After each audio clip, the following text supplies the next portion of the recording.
Hello everyone, I am CP Jadon, your UEC Net Management faculty, and today we are going to start what is transactional behavior and learning. उससे पहले थोड़ा सा recall कर लेते हैं कि कल हमने क्या देखा था। कल हमने देखा था कि पर्सनालिटी क्या होता है, और हमने डिफरेंट डिफरेंट थ्योरीज भी देखी पर्सनालिटीज़ की, जैसे कि सिगमंड फ्रूड की थ्योरी थी, है ना, या फिर कार्ल जंग की थ्योरी थी, या फिर कार्ल रोजर की थ्योरी थी, या फिर ओशियन थ्योरी थी जहाँ पे हमने 5 कैटेगरी में, या फिर टॉम हॉलैंड की जॉब फिट थ्योरी थी। तो ये सब थ्योरी हमने कल देख ली थी पर्सनैलिटी के बारे में। आज हम देख लेते हैं कि ट्रांजेक्शनल एनालिसिस एंड लर्निंग क्या होता है। वैसे ट्रांजेक्शनल एनालिसिस जो है वो पार्ट है हमारी ग्रुप बिहेवियर का। जब हम ग्रुप बिहेवियर को पढ़ेंगे या ग्रुप लेवल पर ऑर्गेनाइजेशनल बिहेवियर को स्टडी करेंगे, लेकिन मैंने इसको यहाँ रख लिया है इंडिविजुअल लेवल में, क्योंकि कहीं ना कहीं ट्रांजेक्शनल एनालिसिस है वो हमको मदद करती है कि हम खुद कैसा महसूस कर रहे हैं अपने बारे में जब हम दूसरे लोगों से बात कर रहे हैं। इसलिए मैंने इसको यहाँ पर रखा है। वैसे ट्रांजेक्शनल एनालिसिस जो पार्ट है वो ग्रुप लेवल ऑर्गेनाइजेशन लेवल का पार्ट है ना। तो अब हम देख लेते हैं कि ट्रांजेक्शनल एनालिसिस होता क्या है। तो ट्रांजेक्शनल एनालिसिस थेरेपी किसने दी थी? Eric Berne. ये नाम बहुत ज़रूरी है, ये नाम कई बार पूछा गया है, तो ये नाम आप याद रखना। एरिक बर्ने ने ये थ्योरी दी थी ट्रांजेक्शनल एनालिसिस की। तो ट्रांजेक्शनल एनालिसिस में बेसिकली है क्या, पहले हम इसको मोटा मोटा देख लेते हैं। ट्रांजेक्शन मतलब आप किसी चीज़ का लेन देन कर रहे हैं, है ना। और किस चीज़ का कर रहे हैं यहाँ पे? कम्युनिकेशन का। जब व्यक्ति एक दूसरे से आपस में बात कर रहे हैं, तो उस थ्योरी को एक्सप्लेन करने की बात की कि जब दो व्यक्ति आपस में इंफॉर्मेशन का या नॉलेज का ट्रांसफ़र कर रहे हैं एक दूसरे को, जब बात कर रहे हैं, तो वो खुद को वो क्या फील कर रहे हैं, कौन सी स्टेज में वो खुद को पाते हैं।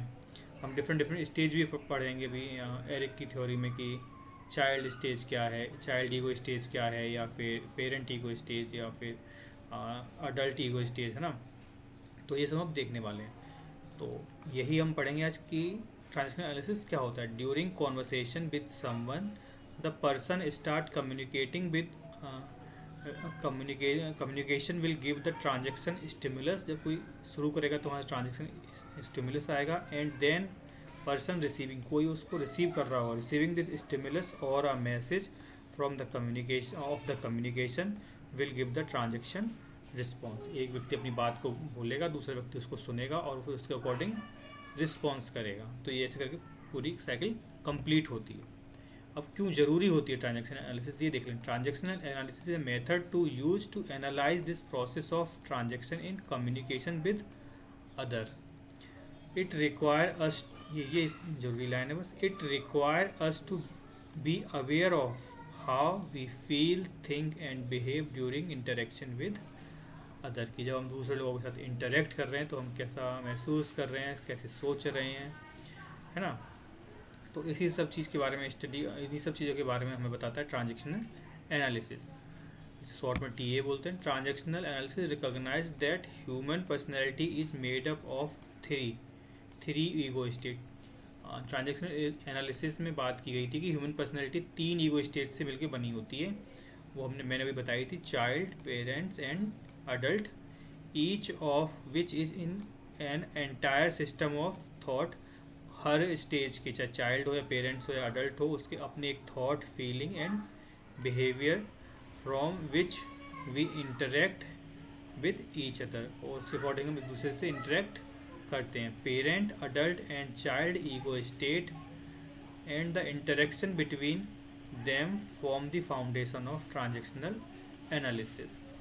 तो 3 स्टेज, एक मतलब पहला आदमी, एक दूसरा आदमी, है ना, मतलब 2 लोग कम्युनिकेट कर रहे हैं तो उसकी अपनी 3 लेवल ऑफ स्टेज हैं।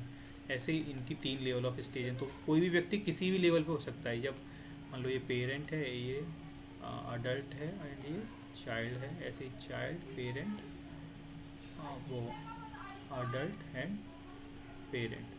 तो ऐसे यही होता है कि जब आप बात कर रहे हैं तो हो सकता है एक व्यक्ति पेरेंट स्टेज में हो, दूसरा व्यक्ति चाइल्ड स्टेज में हो, या दोनों सेम स्टेज में हो, है ना। तो ऐसे किसी भी स्टेज में कोई भी व्यक्ति हो सकता है, और उसके बेस पे कम्युनिकेशन पे क्या फ़र्क पड़ता है अब हम ये देखेंगे कि अगर मान लो क्रॉस करके ईगो स्टेट एक दूसरे के, कम्युनिकेशन पे क्या फ़र्क पड़ेगा, या दोनों एक ही स्टेज में तो क्या कम्युनिकेशन पे फ़र्क पड़ेगा। अब हम ये देख लेते हैं। तो ये हम देख चुके हैं कि 3 ईगो स्टेज होती है। कौन कौन सी होती हैं? Parent ego stage. Parent ego stage कैसे डेवलप होती है? ये behaviour, thought and feeling copied from the parent and parent figure. आप ये स्टेज अपने आप, ईगो स्टेज अपने आप में डेवलप करते हैं। आप देखते हैं कि आपके पेरेंट्स कैसे रिएक्ट कर रहे हैं, आपके ग्रैंड पेरेंट्स कैसे रिएक्ट करते हैं किसी सिचुएशन में, उनका बिहेवियर क्या होता है, या आपके टीचर्स हैं वो कैसे एक्ट और रिएक्ट कर रहे हैं। तो ये वाली ईगो स्टेज वहाँ से एक व्यक्ति में डेवलप होती है।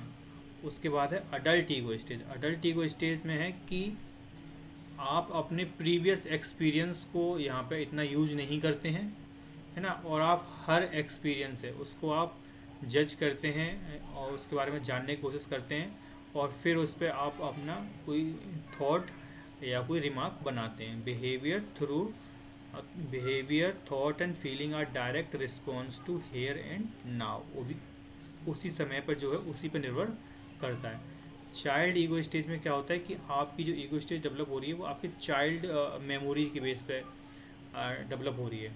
Behaviour, thought and feeling are replaced by childhood. Childhood की जो आपकी एक्सपीरियंस है उसके बेस पे होता है। with which stage we are in during an interaction depend upon few factor। कि हम जब बात कर रहे हैं तो हम कौन सी स्टेज में हैं ये कुछ फैक्टर्स पर डिपेंड करता है। Such as how we have been conditioned to act or react from our childhood, any past traumas that now cause us to act in a certain way during the particular interaction or a situation, and how the other person we are interacting with is treating us, and what is the ego state they are in when speaking to us।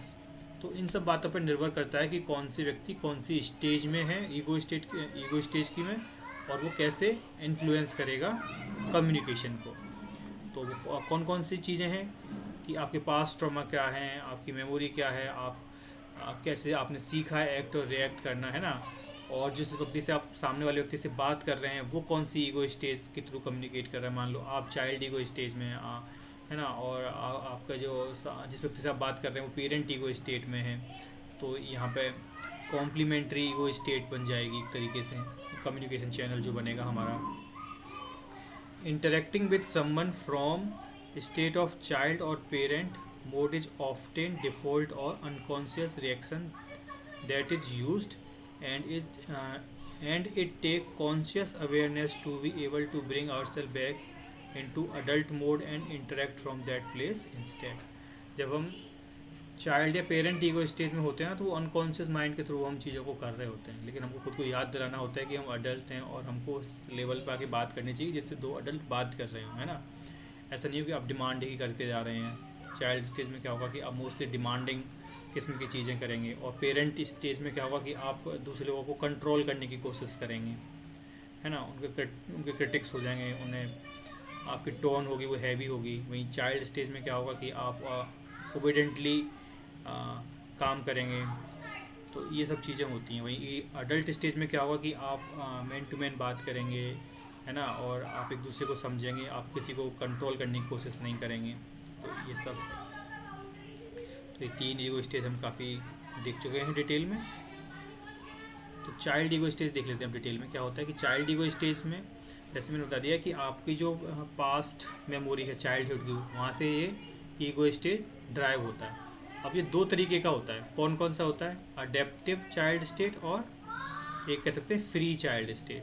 यही है adaptive child and a free child stage. Adaptive child में क्या होगा कि आप अपने parents की बात सुनेंगे, है ना, और उसके अकॉर्डिंग आप रिएक्ट करेंगे। तो आपको एक आदत सी पड़ जाएगी, कोई आपको इंटरेक्शन दे रहा है और उसके बेस पे आप काम कर रहे हैं। वहीं फ्री चाइल्ड ईगो स्टेज में क्या होगा कि वहाँ आपको आप क्रिएटिव होंगे, आप इतना ज़्यादा इंटरेक्शन नहीं, मतलब आप दूसरे लोगों से मतलब कह सकते हैं कि मतलब इन्फ्लुएंस नहीं होंगे, आप क्रिएटिव होंगे, अपनी मन की करेंगे बेसिकली, है ना। This is when we interact and respond to someone based upon our past conditioning or an internal emotion felt in the childhood. So when we revert back to our thinking and feeling from when we were children, जब हम बच्चे थे उस तरह की feeling को जब revert करते हैं तो हम चाइल्ड ईगो स्टेज उसे बोल देते हैं। The child ego stage built upon any reinforcements we have gone in the childhood. The adapt, अब देख लेते हैं अडेप्टिव चाइल्ड और वो क्या होता है. The adaptive child state confirm and act according to other wishes, please them and seen as a good and liked. जब हम छोटे होते हैं तो हम क्या करते हैं कि हम चाहते हैं कि हमारे पेरेंट्स हमसे अच्छे से मतलब हमको अच्छे से बात करें, और जब वो हमसे कुछ बोलेंगे तो हम उनकी तरफ ओबिडेंटली काम करेंगे. तो अडेप्टिव चाइल्ड क्या होता है कि वो अगर पर्सनैलिटी हमारे में आ गया तो हम फिर इसी तरीके से एक्ट करने लग जाते हैं. But it has also a rebellious side when faced with the perceived conflict and cause response to resistance, hostility and emotional reactivity. लेकिन जहाँ ये सब चीज़ें नहीं मिलेंगी उसको ऐसा नहीं होगा. जब उसे पसंद नहीं किया जा रहा किसी व्यक्ति को, वो अडेप्टिव मोड में लेकिन पसंद नहीं किया जा रहा फिर भी उसको, तो फिर वो रिवेलियसली एक्ट करना शुरू कर देता है वो व्यक्ति. वहीं free child ego state can be creative, spontaneous, playful and pleasure seeking. तो इस तरह की हमारी फ्री चाइल्ड ईगो स्टेट होती है. वहीं पेरेंट स्टेट कैसे डेवलप होती है कि अपने पेरेंट्स को देखकर अपने बिहेवियर में वो बदलाव लाते हैं ना, और एक्ट और रिएक्ट करते हैं, तो वो पेरेंट स्टेट होती है. इसको भी दो फॉर्म में डिवाइड करते हैं. एक होता है हमारा कंट्रोलिंग पेरेंट स्टेट, है ना, क्योंकि कुछ लोग पेरेंट्स कंट्रोलिंग होते हैं, बहुत कंट्रोल करते हैं अपने बच्चों को. और दूसरे होते हैं नर्चर करते हैं, है ना, वो क्रिएटिविटी या बच्चे को सपोर्ट करते हैं. तो वही है. There are two sub division of parent state, the critical controlling parent state and nurturing parent state. अगर आपके पेरेंट्स क्या होगा, कंट्रोलिंग होंगे, तो जब आप भी किसी से बात करेंगे और आप पेरेंट ईगो स्टेट में होंगे उस टाइम, तो क्या करेंगे, आप भी सामने वाले को कंट्रोल करने की कोशिश करेंगे, है ना. वहीं अगर आपके पेरेंट नर्चरिंग पेरेंट स्टाइल उन्होंने अपनाया होगा पेरेंटिंग का, तो जब आप किसी से बात करेंगे और पेरेंट स्टेट में भी होंगे, तो आप नए आइडिया को या फिर जो उनकी गलती है उनको पनिश नहीं करेंगे या कंट्रोल करने की कोशिश नहीं करेंगे, बल्कि उनको और मदद करेंगे आगे बढ़ने के लिए. तो यही है हमारा पेरेंट स्टेट. और आप इसको एक बार गो थ्रू कर लीजिएगा. वैसे मैं जो ज़रूरी था मैंने आपको बता दिया. फिर है अडल्ट स्टेट. अडल्ट स्टेट में कोई सब डिवीजन नहीं है ना. Unlike the other two, the adult state does not have any sub division. The adult state interact with people and their environment in here and now. जो present में है उसी के बेस पे वो रिएक्ट और एक्ट करते हैं लोग. Not from the past conditioning. Past conditioning से वो कुछ नहीं कर रहे, मतलब उसको जजमेंट में शामिल नहीं कर रहे हैं. And other people have told them to do so या टू बी, या अदर और लोगों ने बताया उन्हें कि ऐसा करना है या नहीं करना है. पास्ट एक्सपीरियंस कंडीशनिंग है उनकी, कोई ट्रॉमा या कोई ऐसी मेमोरी है, उसके बेस पे वो किसी सिचुएशन को जज नहीं कर रहे हैं, बल्कि प्रेजेंट कंडीशन में जैसी चीज़ है उसके बेस पे वो चीज़ों के साथ डील कर रहे हैं. This state is more open, more rational and less quick to make harsh judgment on a situation or a person. When communication occur in the adult stage, जब adult stage में communication हो रहा हो, we are likely to be respectful. ये line जरूरी है. जब adult stage में communication होगा तो communication कैसा होगा, respectful होगा and make compromises. वो एक कंसेंस पे आने की बात करेंगे कि जिससे कोई मतलब निकल सके. तो वहाँ compromises भी होंगे. Listen fully to other and have more healthy interaction, social interaction. और इससे क्या होगा, जो इंटरेक्शन होगा वो काफ़ी अच्छा हो जाएगा. तो ये थी हमारी अडल्ट ईगो स्टेज. अब यहाँ बताया गया कि how do the ego state interact and affect communication. कि वही डिफरेंट ईगो स्टेज हैं, सेम ईगो स्टेज है, वो आपस में इंटरेक्ट करती हैं, तो उसका कम्युनिकेशन पे क्या फ़र्क पड़ता है, अब ये देख लेते हैं. The three states of child, parent and adult affect how we receive, perceive and respond to information or communication from someone. Barren observed that people need stroke and unit of, ये stroke क्या unit होती है, interpersonal recognition. मैंने आपको बताया था कि ये पार्ट ग्रुप बिहेवियर क्या, लेकिन मैंने उसको यहाँ पे इंक्लूड किया, वो यही बात है यहाँ पे.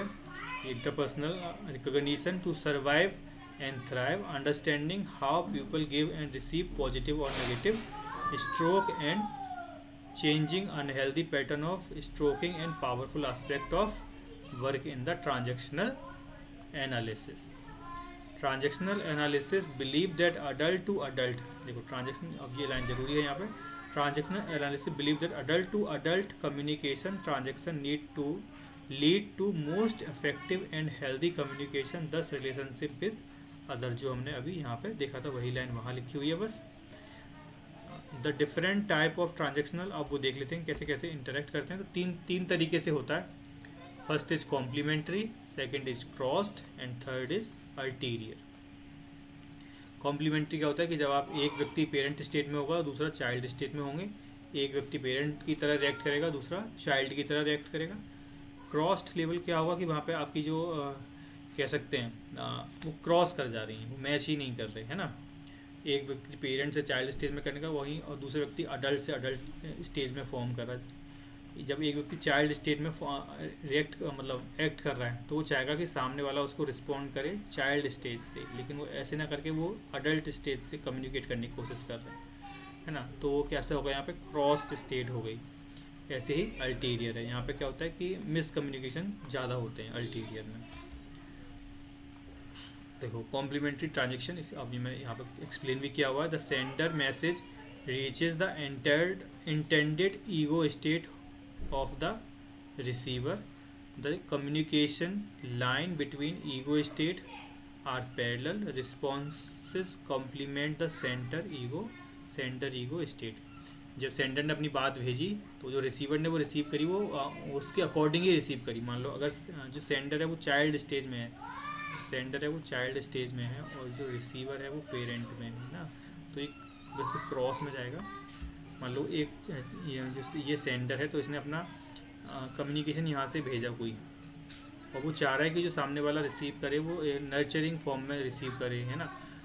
तो वो चाह रहा है कि वो पेरेंट स्टेज में ही रिसीव करें। अगर वो ऐसे करके रिसीव हो गया पेरेंट स्टेज में ही, और उन्होंने रिएक्ट पेरेंट स्टेज के हिसाब से ही किया सेंडर के लिए रिसीवर ने, तो ये कैसे हो जाएगा, कॉम्प्लीमेंट्री हो जाएगा। जैसे कि वन पार्टनर इज एनोक्सियस से मतलब क्या, वो चाइल्ड स्टेज में भगा रहे हैं, मतलब चाइल्ड ईगो स्टेज में, the other respond in a nurturing और पेरेंट स्टेट टू कंफर्ट देने के लिए जो उसके पार्टनर ने क्या किया, एक पार्टनर के इसमें चाइल्ड ईगो स्टेज में है, वो थोड़ा सा परेशान है, तो उसको कंफर्ट देने के लिए दूसरा पार्टनर है वो किस ईगो स्टेज में चले गए, वो बोल सकते हैं हम पेरेंट ईगो स्टेज में चले गए, है ना। तो ये होती है हमारी कॉम्प्लीमेंट्री, दोनों किसी को कॉम्प्लीमेंट कर रहे हैं। Can be healthy in short term, जब इस तरह का कम्युनिकेशन होता है ये हेल्दी हो सकता है शॉर्ट टर्म के लिए, किसी को कंफर्ट जोन प्रोवाइड करना हो, है ना, किसी को परेशान हो रहा है तो उसको थोड़ा सा मतलब ईज करने के लिए हम इस ईगो स्टेज का इस्तेमाल कर सकते हैं कम्युनिकेट करने के लिए। लेकिन अगर आप लंबे टाइम तक इसका इस्तेमाल करेंगे तो जो व्यक्ति शायद पेरेंट ईगो स्टेज में होगा वो थक जाएगा, है ना, तो वो फिर दूर भागेगा। But if it is use constantly one always in a parent role, it may become draining and unhealthy over period of time. जो एक व्यक्ति है उसके लिए फिर क्या हो जाएगा, थोड़ा ड्रेनिंग हो जाएगा। उसके लिए हर वक्त पेरेंट स्टेट में रहना मतलब वो व्यक्ति बच्चों जैसी हरकतें करता जा रहा है, और एक व्यक्ति कब तक संभालेगा, है ना। तो वो यही होता है कि वो कुछ टाइम बाद जो एक व्यक्ति पेरेंट ईगो स्टेज में है वो थका हुआ महसूस करने लगेगा और वो फिर दूर भागेगा। उसके बाद है हमारा crossed transaction. The sender message does not reach the expected ego stage. Ego state do not matches. Responses are conflicting and communication breakdown. यहाँ पे क्या बोल रहे हैं कि इन्होंने जो एक व्यक्ति है उसने पेरेंट ईगो स्टेज से कोई बात बोली, तो वो चाह रहा है कि जो सामने वाला व्यक्ति है उसको चाइल्ड ईगो स्टेज में रिसीव करे, है ना। लेकिन ऐसा नहीं हुआ। जब सेंडर ने जब वो रिसीवर ने रिसीव करी, सेंडर ने तो भेजी वो कि वो व्यक्ति उसको रिसीव करे चाइल्ड ईगो स्टेज में, लेकिन जब रिसीवर ने उसको रिसीव किया और उन्होंने उसको जब उन्होंने रिएक्शन दिया अपना, तो फिर उन्होंने अडल्ट स्टेज से दिया। तो यहाँ पे क्या होगा, कम्युनिकेशन मिसकम्युनिकेशन में बदल जाएगा, क्योंकि ईगो स्टेज वहाँ पे मैच नहीं करी। तो ये क्या अनहेल्दी कम्युनिकेशन है, lead to conflict unless one or both shift ego stage. या तो जो ये यहाँ पे पेरेंट ईगो स्टेज में वो अपनी ईगो स्टेज शिफ्ट कर ले अडल्ट की तरफ, तो कम्युनिकेशन पूरा हो जाएगा। या फिर जो रिसीवर है वो अपने आप को चेंज कर ले, कह सकते हैं चाइल्ड की तरफ अडल्ट से, तो यहाँ पे कम्युनिकेशन पूरा हो सकता है। अदरवाइज अगर वो अपनी ईगो स्टेज चेंज नहीं करेंगे तो कम्युनिकेशन पूरा नहीं होगा। फिर है अल्टीरियर ट्रांजेक्शन स्टेट। देखा होता है this is a dual meaning, बस ये यहाँ याद रखना है, अल्टीरियर में डुअल मीनिंग होती है ना। In the message the real intention is hidden beneath what is being said, often use to manipulate or sarcasm. यहाँ पे क्या है कि सेंडर ने अपनी कोई बात भेजी और उसमें वो दो तरीके से चीज़ कर रहे हैं ना, वो इंटेंट कुछ और कर रहे हैं, बोल कुछ और रहे हैं ना। तो उन्होंने मान लो बात की थी उसके चाइल्ड ईगो स्टेज में, लेकिन उनका रिस्पॉन्स वो चाह रहे थे कि कोई रिसीव करे अडल्ट ईगो स्टेज में। तो ऐसा नहीं हो सकता कि यहाँ पर आप कुछ और बोल रहे हैं और किसी और ईगो स्टेज में रिसीव करवाना चाह रहे हैं किसी व्यक्ति को। जैसे कि how is my performance, employee पूछ रहा है, तो मैनेजर वंडरफुल, सार्केस्टिकली उन्होंने बोला, वो बोलना चाह रहे हैं बेकार हैं। Sarcastic tone actually mean poor performance, लेकिन वहाँ पे क्या है, पुअर परफॉर्मेंस है।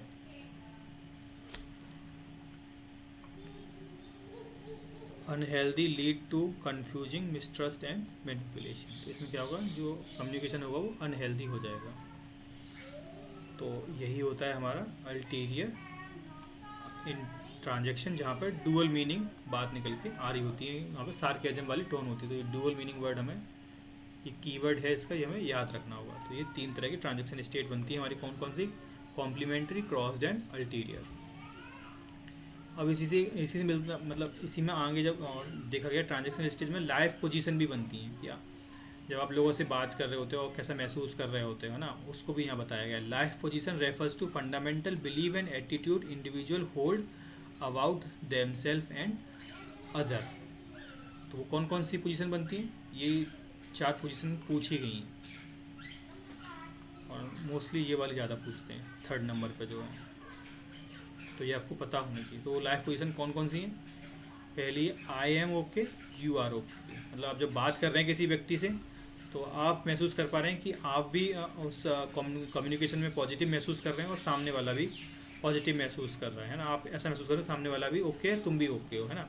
तो ये क्या रिफ्लेक्ट कर रहा है, reflect healthy and balanced view of self and other, the person feel worth and see other as a equally worth. वो खुद को भी वर्थ महसूस कर रहे हैं और सामने वाले की भी वर्थ इक्वली महसूस कर रहे हैं। मतलब वहाँ पे विन विन सिचुएशन है ये।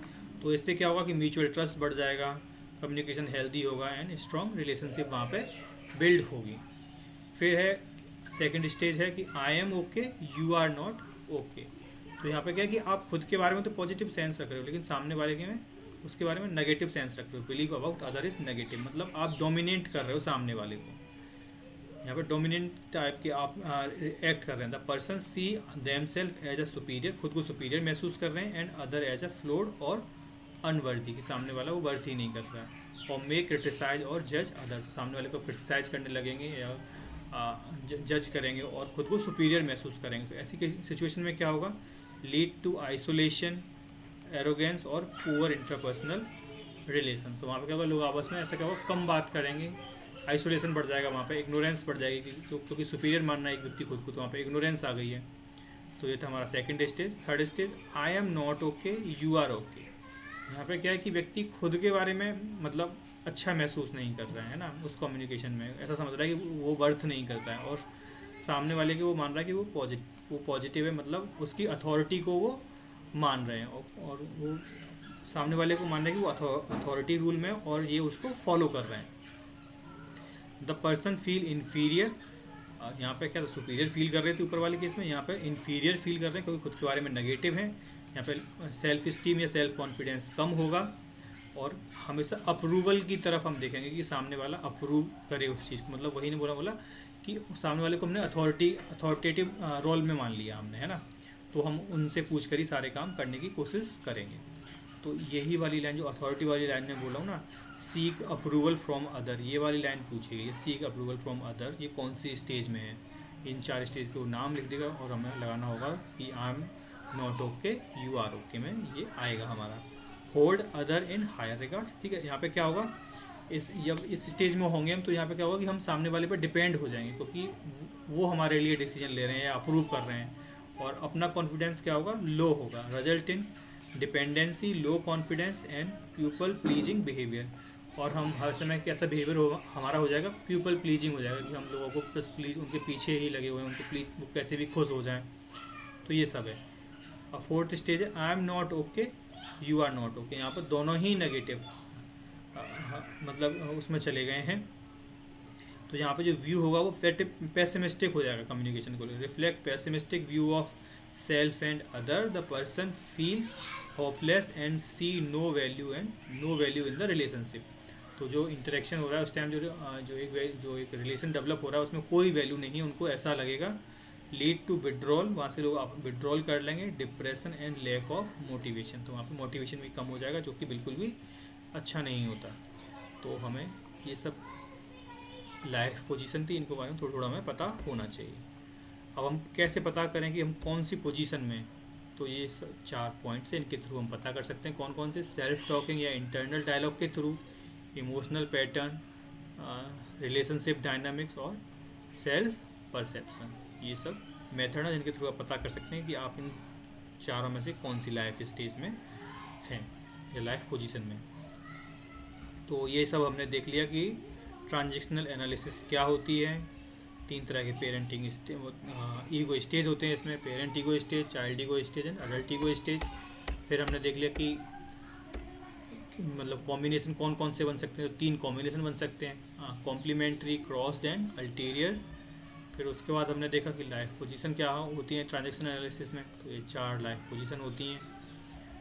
फिर हमने देखा कि कैसे आइडेंटिफाई करें कि हम कौन सी लाइफ पोजीशन में हैं, वो टॉपिक हमने देख लिया। अब उसके बाद नेक्स्ट टॉपिक हम देख लेते हैं जौहरी विंडो। ये भी ट्रांजेक्शन एनालिसिस का सही पार्ट है, लेकिन ये अलग टॉपिक है उससे। लेकिन यहाँ भी हम खुद के बारे में जान रहे होते हैं, है ना, हमें खुद के बारे में पता पड़ रही होती है जब हम दूसरे के कम्युनिकेट कर रहे होते हैं। तो अब देख लेते हैं कि जौहरी विंडो क्या है। Johari window is visual framework you can use to understand more about your conscious and unconscious बायस।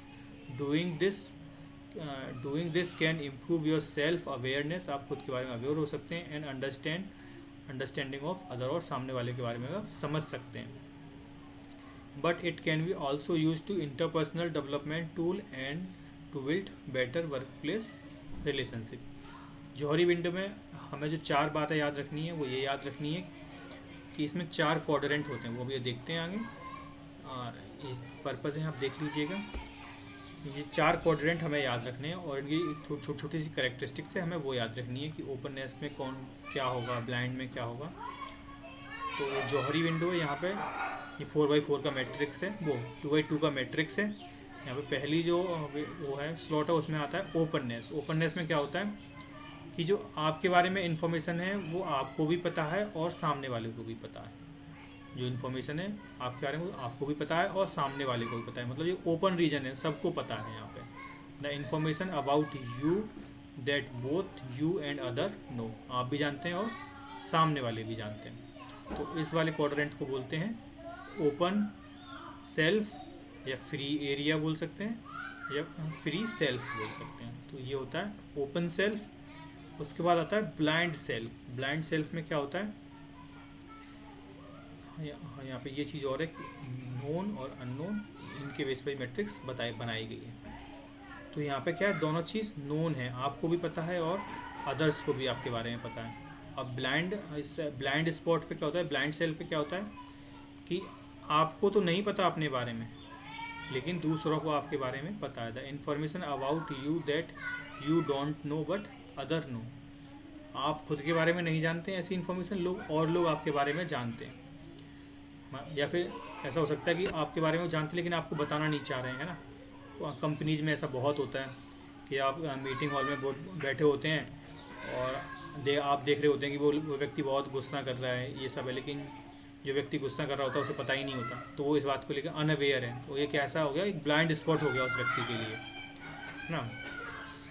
तीसरा है हिडन सेल्फ। हिडन सेल्फ क्या है कि यहाँ पे आपको अपने बारे में तो पता है लेकिन और लोगों को आपके बारे में नहीं पता है, तो ऐसे स्पॉट को क्या बोलते हैं, हिडन सेल्फ बोलते हैं। उसके बाद आता है अननोन।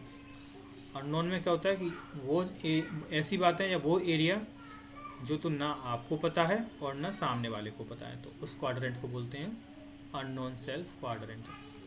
तो यही जौहरी विंडो में 4 क्वाड्रेंट याद रखने हैं। पहला है ओपन सेल्फ, जहाँ सबको सब पता है, आपको भी और सामने वाले को। ब्लाइंड सेल्फ में आपको नहीं पता है लेकिन सामने वाले को पता है। हिडन में आपको पता है लेकिन सामने वाले को नहीं पता है आपके बारे में। और अननोन में दोनों को ही नहीं पता है। तो ये थी हमारी जौहरी विंडो। मैंने इसको यहाँ पे एक्सप्लेन भी किया, आप इसको एक बार गो थ्रू कर लीजिएगा। अब हमारा नेक्स्ट टॉपिक है लर्निंग। इंडिविजुअल बिहेवियर हमारा लर्निंग टॉपिक है। इसके बाद एक टॉपिक और रह गया मोटिवेशन, जो हम कल पूरा क्लियर करेंगे। और उसके बाद हमारा जो इंडिविजुअल बिहेवियर है ना, वो कंप्लीट हो जाएगा। तो आज देख लेते हैं लर्निंग क्या होता है। तो learning is a process of acquiring knowledge, skill, attitude और बिहेवियर थ्रू एक्सपीरियंस, स्टडी और टीचिंग।